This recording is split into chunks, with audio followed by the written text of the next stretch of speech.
करेंगे प्रदेश के बीजापुर से खबर, जहां सिलगेर में आज ग्रामीणों का आंदोलन खत्म हो सकता है। जी हां, आज प्रदेश के सीएम भूपेश बघेल ग्रामीणों से बात कर सकते हैं।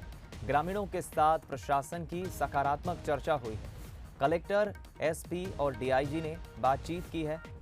सोनी सोरी और तेलम बोरैया के नेतृत्व में ये मुलाकात हुई है, जिसके बाद ये माना जा रहा है कि अब कुछ बात बन सकती है और ग्रामीणों का आंदोलन अब खत्म हो सकता है जल्द ही।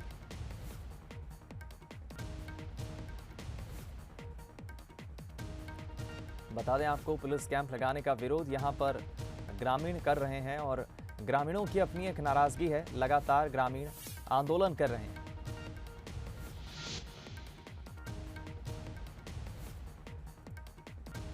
सीएम भूपेश बघेल अब ग्रामीणों से बात कर सकते हैं और उसके बाद ये माना जा रहा है कि आंदोलन लंबे वक्त से ग्रामीण जो कर रहे हैं, उनकी एक नाराजगी है सरकार के खिलाफ और कैंप लगाने के लिए ये आंदोलन का अब खात्मा हो सकता है। सोनी सोरी और तेलम बोरैया के नेतृत्व में कलेक्टर, एसपी और डीआईजी ने बातचीत की, ग्रामीणों से मुलाकात हुई और ये चर्चा काफ़ी सकारात्मक रही है।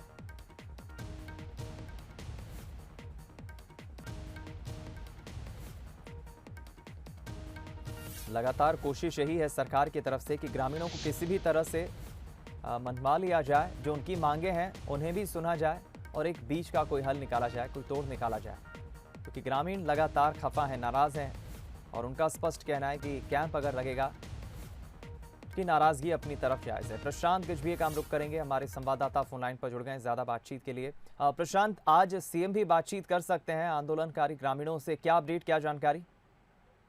जी दीपक, आज जो है ग्रामीणों का जो विरोध था कैंप को लेकर और जो गोलीबारी हुई थी और 3 ग्रामीण मरे हुए थे, उसको लेकर जो विरोध था आज वो खत्म हो सकता है। हालांकि खत्म इस तरीके से नहीं, स्थगित किया जा रहा है उनके द्वारा और ये जो विरोध है वो सुकमा जिला मुख्यालय में जो है वो शुरू किया जाएगा। इसका बड़ा कारण है कोरोना से कई लोग वहां पे संक्रमित हुए, इस तरीके की खबर आ रही, जिसको लेकर कई ग्रामीण वापस चले गए हैं और बाकी लोग भी जो बचे हुए वो ग्रसित ना हो जाए, वो संक्रमित ना हो जाए, उसको देखते हुए ये यहाँ पे फिलहाल स्थगित किया जा रहा है। और जो सूचना भी मिल रही है कि मुख्यमंत्री भूपेश बघेल भी सीधे बातचीत कर सकते हैं और अगर बातचीत होती भी है तो ग्रामीण वही अपनी पुरानी मांगों को लेकर ही आगे बढ़ेंगे। जिस तरीके से जो मांग कांग्रेस जांच दल को ग्रामीणों के 22 सदस्यीय दल ने बताया था, वही सारी बातों को लेकर आगे बढ़ेंगे और उनका स्पष्ट रूप से कहना है कि कैंप हटना चाहिए। साथ ही साथ जो लोग दोषी हैं, जिन ग्रामीणों की मौत हुई है, उनको लेकर जो लोग दोषी हैं उनको सीधा सीधा बर्खास्त किया जाए, उनको नौकरी से हटाया जाए, उन पर कार्रवाई की जाए। तो ये जो है कुछ चीजें हैं, कुछ बातें हैं, जो मांग है उनको लेकर जो है वो आगे बढ़ रहे हैं और फिलहाल जो है स्थगित हो सकती है आज जो है ये विरोध प्रदर्शन। जी दीपक, चलिए, जानकारी के लिए शुक्रिया प्रशांत, इस खबर पर जुड़ने के लिए। प्रशांत बता रहे हैं कि सिलगेर में नक्सलियों के दबाव में सुरक्षा बल के कैंप के विरोध में बीते कई दिनों से जो आंदोलनरत ग्रामीण हैं वो आज अपना आंदोलन खत्म कर सकते हैं। कि बड़ा कारण एक कोरोना बताया जा रहा है। यहाँ पर कोरोना विस्फोट हुआ है, कई संक्रमित भी मिले हैं और आंदोलनकारियों की जांच जब कराई गई तो कई आंदोलनकारी ग्रामीण संक्रमित मिले।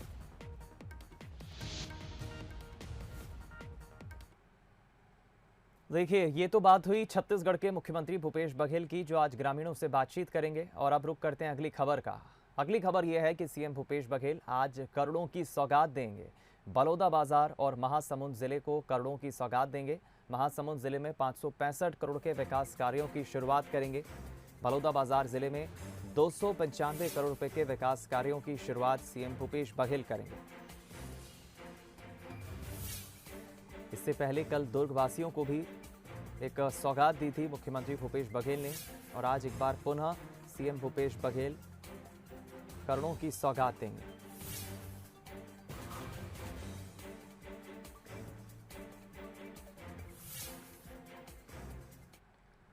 छत्तीसगढ़ के सीएम भूपेश बघेल ने दुर्ग जिले को करोड़ों की सौगात दी। वीडियो कॉन्फ्रेंसिंग के जरिए विकास कार्यों का सीएम भूपेश ने लोकार्पण किया। 285 करोड़ रुपए के विकास कार्यों की सीएम ने शुरुआत की।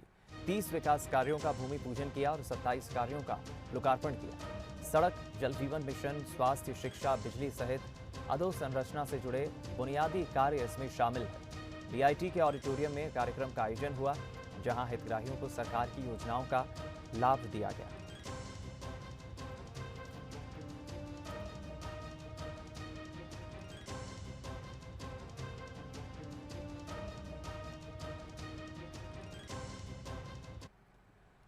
रायपुर से खबर, जहां नगर निगम में आज एमआईसी की बैठक होने वाली है। ये बैठक आज दोपहर 1 बजे होगी। बैठक में विकास कार्यों पर चर्चा होगी। इस बैठक में खुद महापौर एजाज ढेबर भी मौजूद रहेंगे। दोपहर 1 बजे ये बैठक एमआईसी की रायपुर में होगी।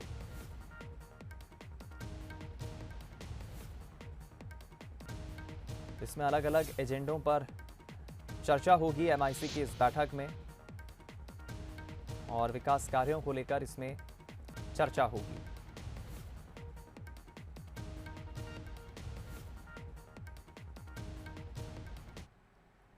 छत्तीसगढ़ सरकार ने कोरोना महामारी में परेशान गरीबों और जरूरतमंदों को बड़ी राहत दी है। सीएम भूपेश बघेल ने जुलाई से नवंबर तक चावल निःशुल्क देने की घोषणा की है। प्रदेश के सभी बीपीएल कार्ड धारकों को इस घोषणा के तहत 5 महीने का चावल निःशुल्क दिया जाएगा। प्रदेश के करीब 2 करोड़ 51 लाख से ज्यादा लोगों को इसका लाभ मिलेगा। इसके साथ ही मुख्यमंत्री ने राज्य खाद्य सुरक्षा अधिनियम के तहत जारी सभी राशन कार्डों को पीएम गरीब कल्याण योजना के समकक्ष अतिरिक्त चावल देने की घोषणा की है।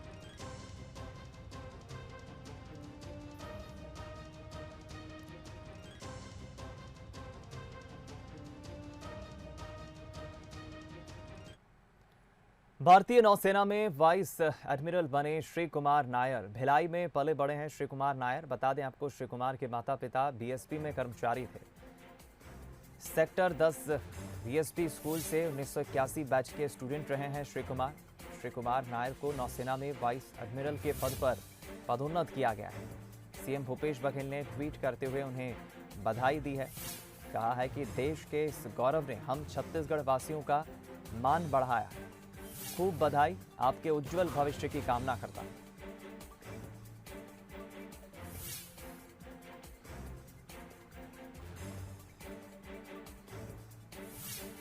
भारतीय नौसेना में वाइस एडमिरल श्री कुमार को बनाया गया है। एक नई जिम्मेदारी उन्हें दी गई है, पदोन्नत किया गया है।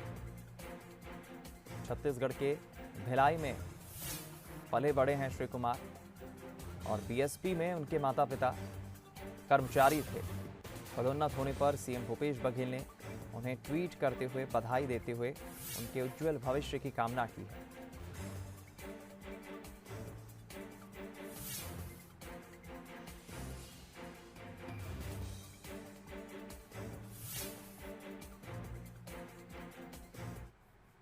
छत्तीसगढ़ के कोरोना में आंकड़ों की बात करें तो लगातार कमी आ रही है। बीते 24 घंटे में कोरोना के 1102 मरीजों की पहचान हुई है और 14 मरीजों की मौत हुई है।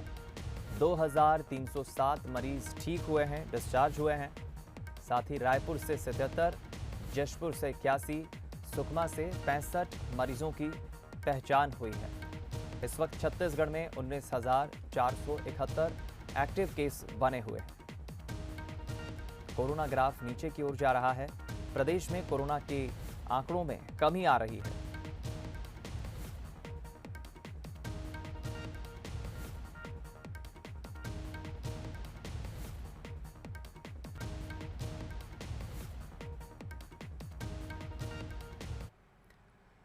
प्रदेश के कांकेर जिले में भी अब ब्लैक फंगस ने दस्तक दे दी है। यहां पर ब्लैक फंगस के 3 नए मरीज मिले हैं।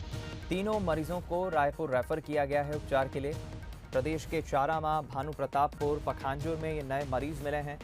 जिला स्वास्थ्य अधिकारी डॉक्टर JL उइके ने इस बात की पुष्टि की है। लगातार ब्लैक फंगस का कहर प्रदेश में बढ़ रहा है। राजधानी रायपुर में सबसे ज्यादा ब्लैक फंगस के मरीज मिले हैं और रायपुर में ही सबसे ज्यादा मरीजों का इलाज चल रहा है।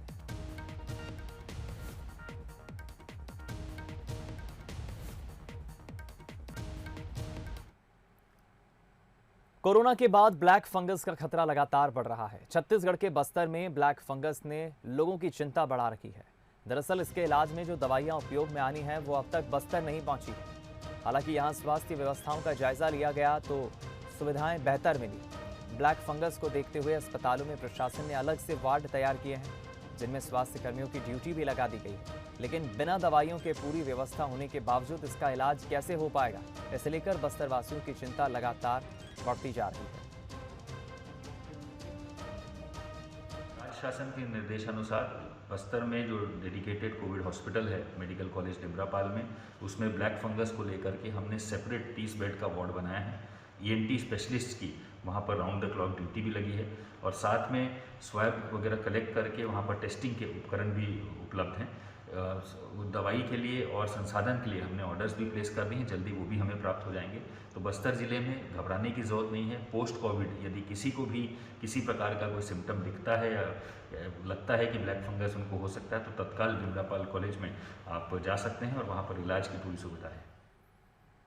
देश भर में फ्री वैक्सीनेशन के ऐलान के बाद छत्तीसगढ़ में वैक्सीनेशन पर नया प्रश्न चिन्ह खड़ा हो गया है। वहीं विपक्ष ने विधायक निधि से काटी गई वैक्सीन खरीदने की रकम वापस करने की मांग कर दी है। देखिए रिपोर्ट। पूरे देश में 21 तारीख से सभी के लिए निःशुल्क वैक्सीनेशन का इंतजाम केंद्र सरकार करेगी, लेकिन इस फैसले के बाद छत्तीसगढ़ में नई समस्या खड़ी हो गई है। मसलन पहली, फ्री वैक्सीनेशन फैसले के बाद 10 दिन वैक्सीनेशन कैसे चलेगा? दूसरी, वैक्सीनेशन के लिए जमा की विधायक निधि का क्या होगा? तीसरी, वैक्सीनेशन के लिए बनाया गया छत्तीसगढ़ ऐप का क्या होगा? चौथा, अब तक 18+ के वैक्सीनेशन में खर्च हुई 40 करोड़ की राशि क्या केंद्र देगी? इधर इन चुनौतियों को लेकर राज्य सरकार की स्थिति अभी स्पष्ट नहीं है। इन तीनों समस्याओं का आने वाले समय में सरकार को सामना करना पड़ेगा। स्वास्थ्य मंत्री TS सिंहदेव का कहना है कि इस बारे में जल्द ही मुख्यमंत्री निर्णय लेंगे। अभी तक राज्य सरकारों ने खरीदा, उसकी स्थिति क्या होगी, इस पे कोई स्पष्ट अभी तक दृष्टिकोण सामने नहीं आया। कर सकते हैं, इस पे हम लोगों ने अभी निर्णय तो नहीं किया है। कल विभागीय समीक्षा भी है, उसमें भी बात करेंगे। CM साहब से भी इस बाबत बात करनी पड़ेगी। माननीय मुख्यमंत्री जी के निर्णय के कार्यक्षेत्र का मामला है, वो जैसा निर्णय करेंगे सबसे राय सुमारी करके, क्योंकि विधायकों ने सहमति से दिया था कि हम इस वैक्सीनेशन के कार्य के लिए अपनी निधि उपलब्ध कराने में हमारी सहमति है। कम से कम कांग्रेस के तो सभी विधायकों ने। इन बातों को लेकर विपक्ष ने छत्तीसगढ़ सरकार से जवाब मांगा है। नेता प्रतिपक्ष धर्मलाल कौशिक बाकी समस्याओं के पहले विधायकों से वैक्सीनेशन के लिए ली गई विधायक निधि की राशि वापस मांग रहे हैं। उनका कहना है कि जब वैक्सीनेशन केंद्र सरकार कर रही है तो विधायकों की राशि वापस होनी चाहिए। कि उसको फ्री में निःशुल्क वैक्सीन राज्य सरकार को दी जा रही है, 21 जून से लगना प्रारंभ हो जाएगा। ऐसे स्थिति में क्षेत्र के जनता के हितों को ध्यान में रखते हुए कि उनका विकास कार्य अवरुद्ध न हो, जो विकास क्षेत्र निधि विधायक की वापस ली गई है, मैं मुख्यमंत्री जी से कहना चाहूँगा कि उस पैसे को वापस करें ताकि क्षेत्र का विकास हो सके और क्षेत्र के जनता का अधिकार है उस राशि में, वो उनके उपयोग में आ सके। फिलहाल एक बड़ा फैसला फ्री वैक्सीनेशन का हो गया है, लेकिन इससे जुड़े हुए साइड इफेक्ट की चुनौतियां राज्य सरकार को परेशान कर सकती है। इन समस्याओं का हल करना सरकार के लिए टेढ़ी खीर साबित होगा। मोहन तिवारी, बंसल न्यूज, रायपुर। प्रधानमंत्री नरेंद्र मोदी ने 18+ के फ्री वैक्सीनेशन की घोषणा की है, जिसके बाद अब सभी राज्यों को फ्री में वैक्सीन मिलेगी। छत्तीसगढ़ में 18+ वैक्सीनेशन में लगातार रुकावट पैदा हो रही थी, इसलिए जिन राज्यों ने इसकी मांग की उनमें छत्तीसगढ़ प्रमुख रहा। वहीं इस घोषणा के बाद प्रदेश में वार पलटवार का दौर शुरू हो गया है। पीएम मोदी की इस घोषणा को CM भूपेश ने सुप्रीम कोर्ट की फटकार और विपक्ष के दबाव का नतीजा बताया। तो वहीं नेता प्रतिपक्ष धर्मलाल कौशिक ने कहा कि अगर प्रदेश सरकार सक्षम होती तो प्रधानमंत्री को यह फैसला नहीं लेना पड़ता। फ्रंटलाइन वर्कर, हेल्थ वर्कर, 45 साल से ऊपर, इसको तो फ्री वैक्सीन किए, लेकिन जब 18 से 44 साल देने की बात हुई तो राज्यों पे सौंप दिया। उस समय भी सारे मुख्यमंत्रियों ने कहा कि इसे फ्री वैक्सीनेशन किया जाना चाहिए, लेकिन प्रधानमंत्री उस समय सुने नहीं। 5 सप्ताह हो गया, हम छत्तीसगढ़ में केवल 8,31,000 ही वैक्सीन हमारे पास पहुंचा। तो ये रफ्तार उपलब्ध कराने की रही है। तो जब आप उपलब्ध ही नहीं करा पा रहे हैं तो डोज लगेगा कैसे? और राज्य पे जो ब्लेम लगाया जा रहा है वो बिल्कुल गलत है। ये तो सुप्रीम कोर्ट ने भी फटकार लगाई, लोगों ने भी कहा, तब जाके केंद्र सरकार की नींद खुली है और अब जाके फ्री वैक्सीन की बात कर रहे हैं। जो राज्यों पे ब्लेम लगाया जा रहा है वो सरासर अनुचित है। जब लोगों ने कहा कि मोदी जी आप विचार करो, मोदी जी ने विचार किया और विचार करने के बाद में अब 18+ के वैक्सीनेशन की जवाबदारी भी खुद मोदी जी ने ले लिया। यदि राज्य की सरकारें, जो छत्तीसगढ़ में जो बात हो रही है, पंजाब में जो बात हो रही है, जो राजस्थान की जो बात हो रही है, यदि ये वैक्सीनेशन में सफल होते तो मुझे लगता है मोदी जी को अपने हाथ में लेने की आवश्यकता नहीं पड़ती। खबर दुर्ग से, जहां पत्नी के साथ विवाद के बाद पति ने खुदकुशी कर ली। लिपस्टिक और कोयले से लिखा सुसाइड नोट पुलिस ने जब्त किया है। सुसाइड नोट में पत्नी के लिए उसने फांसी मांगी है। भिलाई 3 थाना क्षेत्र के ग्राम उमदा का यह पूरा मामला है, जहां एक सुसाइड नोट भी पुलिस को मिला है। फिलहाल पुलिस इस पूरे मामले में जांच कर रही है। इसने सुसाइड नोट ये कोयले और लिपस्टिक से लिखा है और पत्नी के साथ विवाद मुख्य कारण, इस पूरी घटना के पीछे कारण बताया जा रहा है।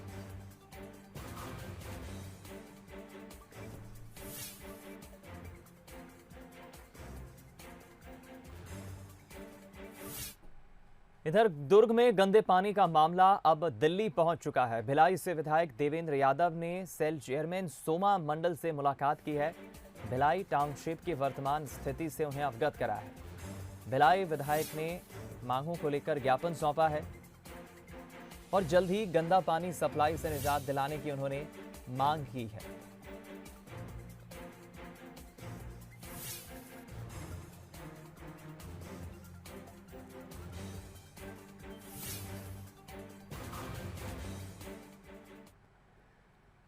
कोयला उत्पादन के लिए आदिवासियों को उनकी जगह से हटा दिया और ना ही उन्हें नौकरी मिली और ना ही मुआवजा। हाथ सिर्फ इतना आया कि इन आदिवासियों के सिर से छज्जा भी हट गया। 36 सालों में लगातार कोयला उत्खनन की वजह से अब खदान एक बार फिर गांव के करीब पहुंच गया है और प्रबंधन लगातार ब्लास्टिंग कर रहा है, जिससे खदान के करीब रहने वालों के घरों की दीवारों में दरार आ गई है। भूविस्थापितों ने खदान को बंद कराने के लिए अलग तरह की रणनीति अपनाई और अलग अलग टोली बनाकर खदान के चारों तरफ से खदान में घुसे। कुछ जगहों पर पुलिस ने उन्हें रोक लिया। कई बार भूविस्थापितों द्वारा आंदोलन किया गया, लेकिन SCCL प्रबंधन हर बार आंदोलनकारियों को बहला फुसलाकर अपना काम निकाल लेता है। गेवरा खदान से प्रभावित भूविस्थापितों ने SCCL के खिलाफ मोर्चा खोल दिया है। लगातार वादा खिलाफी और तमाम जो सुविधाएं देने के नाम पर जो SCCL ने ग्रामीणों के साथ छलावा किया, उसके खिलाफ जो ग्रामीण हैं वो सड़क पर आ गए हैं। आप देख सकते हैं, हम इस वक्त हैं गेवरा खदान के मुहाने पर। यहाँ पर जो आधा दर्जन से अधिक गांव के लोग यहाँ पर आकर धरने पर बैठ गए हैं। इनकी मांग ये है कि इनको सुनिश्चित विस्थापित किया जाए और जो तमाम जो मुआवजा स्कीम है वो मुआवजा दिया जाए। इसके अलावा नौकरी की मांग को लेकर भी ये लोग धरने पर हैं। इनका आरोप है कि लगातार जो SCCL प्रबंधन है वो इनके साथ छलावा करता आ रहा है। कई बार आंदोलन किया गया, लेकिन SCCL प्रबंधन पर कोई असर नहीं हुआ। आज जो ग्रामीण है भूविस्थापित आंदोलनकारी, उन्होंने खदान का डिस्पैच जो उत्पादन बंद करने के लिए खदान में प्रवेश करना चाह रहे थे, लेकिन पुलिस प्रशासन ने उनको मुहाने पर ही रोक लिया है। लेकिन ग्रामीण अपने जिद पर अड़े हुए हैं। उनका साफ तौर पे ये कहना है कि जब तक जो SCCL प्रबंधन है उनके द्वारा इनकी तमाम जो मांगे हैं उनको पूरी नहीं की जाएगी, तब तक ये धरने पर रहेंगे। हालांकि अभी तक कोई SCCL का अधिकारी इनसे मुलाकात करने नहीं आया है। अब देखना होगा कि लगातार आंदोलन करने वाले जो ग्रामीण हैं उनकी मांगों पर प्रशासन द्वारा कोई पहल की जाती है या नहीं। लक्ष्मण महंत, बंसल न्यूज़, कोरबा। बलरामपुर में नौकरी के नाम पर ठगी करने का मामला सामने आया है, जहां गिरोह ने शिक्षा मंत्री का नाम लेकर नौकरी लगाने का झांसा दिया और युवक से 3 लाख रुपए वसूल लिए। यही नहीं, अलग अलग लोगों से अब तक नौकरी लगवाने के नाम पर करीब 1 करोड़ की ठगी की जा चुकी है। लंबे वक्त से इस तरह के मामलों की पुलिस को शिकायत मिल रही थी। पुलिस का कहना है कि एक महिला इस गिरोह में सक्रिय भूमिका निभाती है। ठगों ने पूर्व शिक्षा मंत्री केदार कश्यप और वर्तमान शिक्षा मंत्री प्रेमसाय सिंह टेकाम का एक लिखित लेटर भी दिया है। हालांकि लेटर को लेकर कोई स्पष्ट जानकारी नहीं है, लेकिन पुलिस पूरे मामले की जांच में जुट गई है, जिसमें कई बड़े खुलासे होने की उम्मीद है। क्या के द्वारा पैसा लिया गया, मैं ब्लैंक चेक मेरे से कटवाई घरे आके, तो कई बार मेरे घर आ चुकी, बोली कि ब्लैंक चेक दे दो, नाम मत लिखना, डेट भी मत लिखना उसमें। तो मैं 6,25,000 का 3 चेक उनको दिया। हम लोग परिचित थे ऐसे ही। क्या बोलती थी कि नौकरी लग जाएगा, गारंटी है, बहुत जन का लगवाए हैं, मैं देखी हूँ ऐसा करके। पैसा तो सर मेरे मतलब जानकारी में अभी यहाँ हम लोग जितने उपस्थित हैं और भी हैं, नहीं भी आए हैं हम लोग, चैलेंज करते थे 3 माह में लग जाएगा, लेकिन हम लोग का 2019 से पैसा लिया गया और ये 2021 हो गया।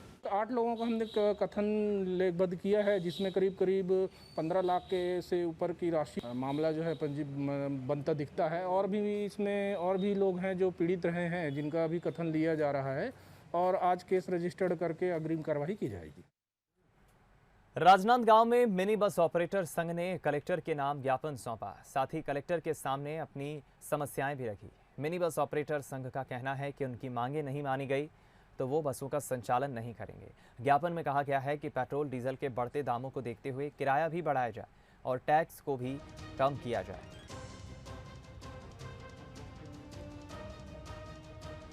की वजह से बस का संचालन नहीं हो पा रहा है, जिस वजह से हम परेशान होकर के कई बार हमने गुहार लगाया राज्य शासन को कि डीजल का रेट बढ़ गया है तो हमारा किराया बढ़ा दिया जाए। और कोरोना काल की वजह से यात्रियों का अभाव है, जिस वजह से हमारी गाड़ियाँ संचालित नहीं हो रही है, तो हमारा टैक्स को भी माफ़ कर दिया जाए। उसी मांग के संदर्भ में हम आज फिर से आए हैं, क्योंकि लॉकडाउन 1 तारीख से खुल चुका है।